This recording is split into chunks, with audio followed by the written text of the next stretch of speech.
Hello, everyone. Okay, so we are back to another episode in this series of voicing artists' original characters, and we are starting off with a banger today. We have a lovely artist by the name of Kazka, pronoun she, her, who gave us her character named Icelyn to work with. Now, Kazka has her entire own series, her own book that she has been writing for a while, with a bunch of different characters.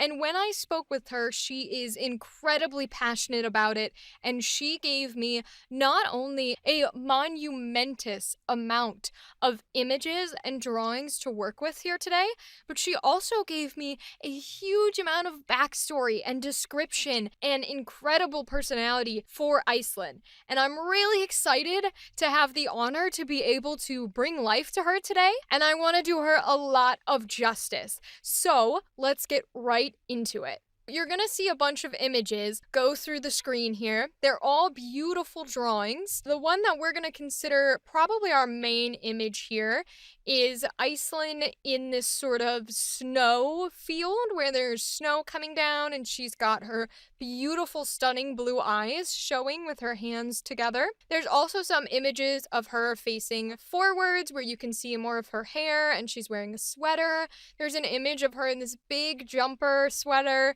with a vine of leaves and a plant and a beautiful background. There's an image where she is more in motion and more upset, where she has a rock and she is throwing something out of protection. It's saying, "Get away from him." And there are three images with her and this other male character, and they are in a relationship. This male character's name is Cone, and he tends to be the opposite of her personality-wise, which is why they get along. You can see they get along pretty well in these beautifully embraced pictures here. And so, with that in mind, if he is the opposite of her personality, then let's get into her personality. And let me tell you about the universe and history of Icelyn that we were given to by Kazka. There is a planet called Anais, and some young adults to teens are gaining elemental powers at random. Now, people were afraid of the fact that folks were gaining these elemental powers and they didn't know why, and so they started persecuting them. Most of these people with elemental powers have left wherever they were and they go into hiding. So Icelyn is at what is called the base, which is a safe house for these elemental people. And she is 3/4 human and 1/4 an elemental, is what they call it. Her power in particular is ice. Ironic, that's what her name is, but that is her power and what she gets to use.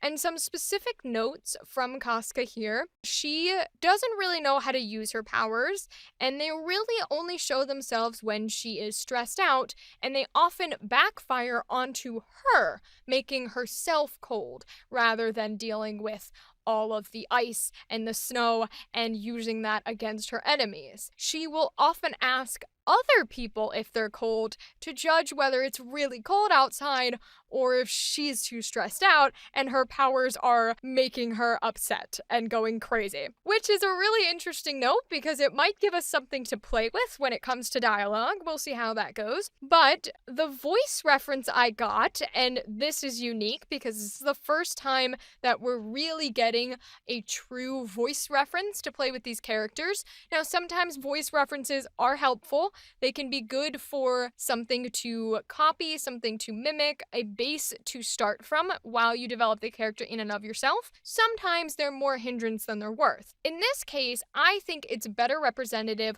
of her personality rather than the voice itself. So the voice reference we got was Rapunzel from Tangled. Now that is a great voice reference because when you say Rapunzel, from Tangled in particular, you immediately think of this bright, loving, caring, energetic, happy person who just wants to make the world smile, rather than her voice in particular. So that's a really good reference and base point for us to use, and we're going to use it because what she told me was that Icelyn is upbeat, she's positive, she's smiley, which is very interesting because those traits of her personality are the opposite of what we usually associate it with ice and cold and snow. We usually think of miserable and no emotion and maybe sadness and sharp and hurtful, but she is the exact opposite of these ice powers that she has. She's happy, and I love the word smiley in particular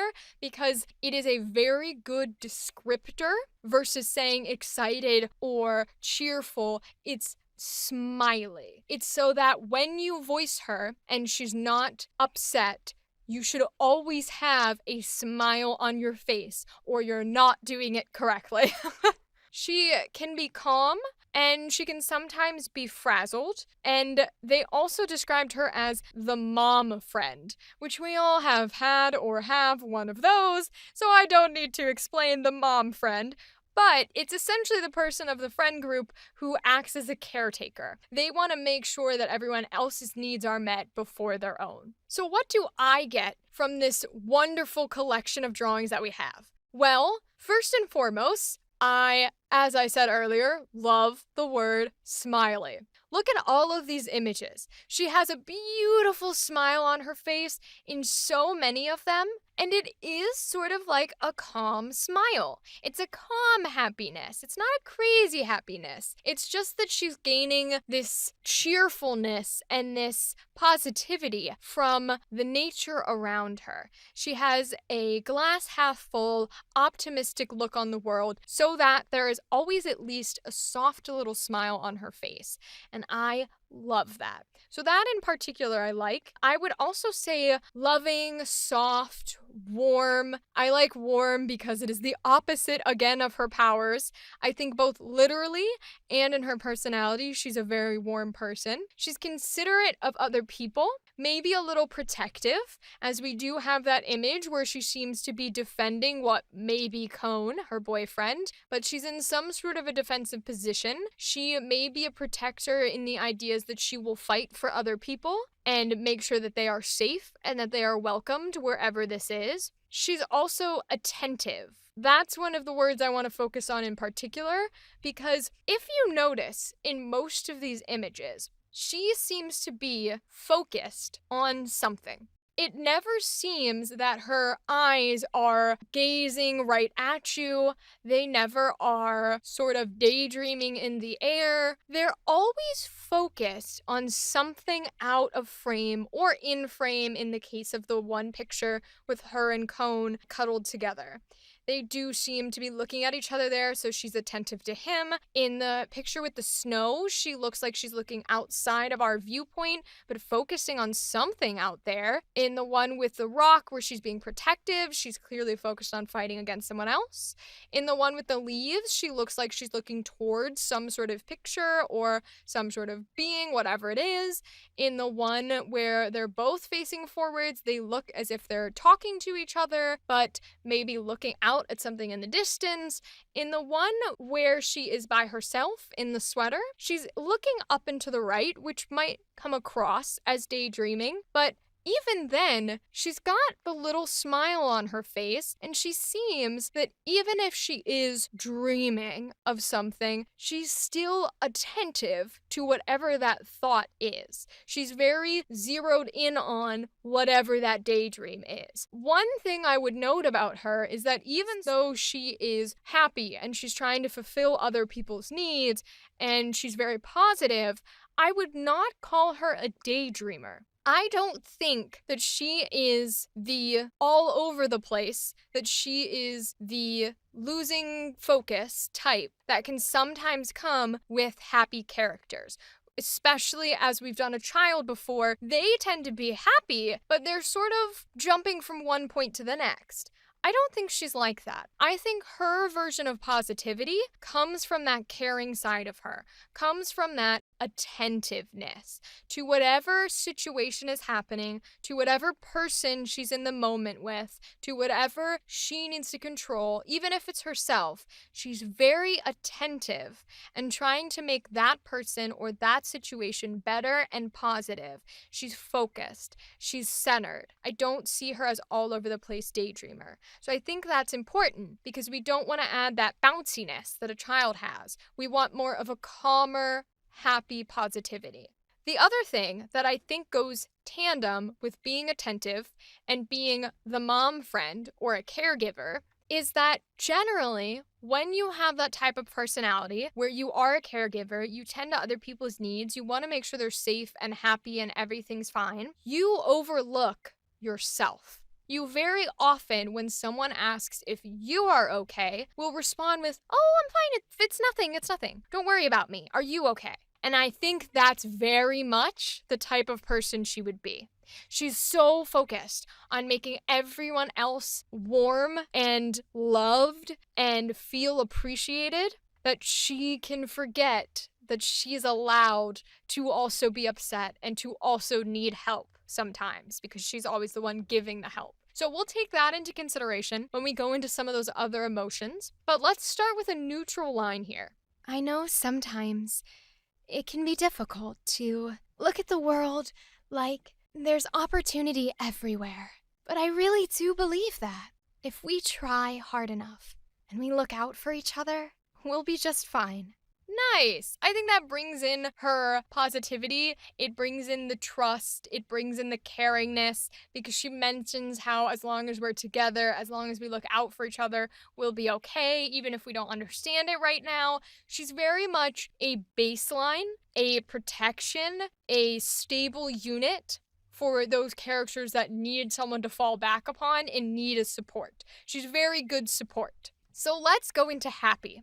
Since she's already positive and happy, this one is going to be a little easier, but I think it's also going to be really pleasant for us to do because there is nothing more intrinsically pleasing than being able to do the emotion of a character that they favor naturally, because you essentially just get to let yourself loose and free and live in their brain space and their feelings, and I can't wait to do that with Icelyn here. If she's gonna be super happy, I think it would be one of these moments with Cone. I think she would be so thrilled that someone who is a little quieter, someone who's a little more closed off and maybe secretive, a little more inside their own emotions, is willing to open up and to be themselves and that they feel comfortable with her. I think that would make her really happy because we spoke earlier about how people who are caregivers tend to help other people with their troubles. But it's not just that they do that willy-nilly. They also are happy that they can provide that resource. And there is nothing that makes them happier than seeing that everyone that they love deeply and truly with their one heart and soul is happy. There's nothing that could bring them more joy than knowing that everyone else is okay and feels good and is having a good day. So I think even though that's usually the opposite for a lot of people, I think other people, especially Cone in this instance, just truly being comfortable and being loved and showing that with her is what makes her happy as she could be in the universe. So let's take that. Let's play with one of these Cone ideas and maybe she's having a conversation with him and let's give it a go for happy. You know, I've never seen you smile like that. It's amazing to know that you feel safe enough with me to smile. I want you to know that I love you. And I will always be there for you. Always. Yes, I love that calm happiness where she's just overjoyed at the fact that someone else who is with her feels so elevated by her help and her presence that they are able to be themselves. It reminds me back when we did Butter, to where Butter loves that other people can be included. I think that Icelyn is such a caregiver that there's nothing better than having someone like Cone be open and true with her Wonderful, wonderful feeling. And now we have to take that beautiful side of Icelyn and go into the more dark and unfortunately upsetting emotions. So we're going to go into anger. Now, thankfully, Kazka, being wonderful, has actually given us an artwork here to where we could say she's angry. The one where she's throwing the rock and being less of a caregiver and more of a protector. So I think if we if we fine-tune the idea of protection, protector, you are the wall, you are the base, you are the mother where you have to get through them before you can get to the child. I think if we go with that route for anger, we will be able to stay true to her loving nature rather than making her mean and callous. We want to keep her open. So let's take this idea of she's protecting her people, she's protecting these people she loves, and no one is getting through her because no one is going to hurt them. Let's run with that for anger. Get away from him! I don't want to hurt you, but I will not let you come any closer. These people deserve to live, and I won't let you hurt them. Yeah. There was anger in there. There was also a little desperation, I think. I love that. I really like that for her. It's interesting to do anger in a character that doesn't have that rage, that doesn't have that hatred, because it does get a little more on the desperate side. But I really like that for her because I think it shows her passion of protecting the people around her. So I think that's really, really good. So let's go into sadness now.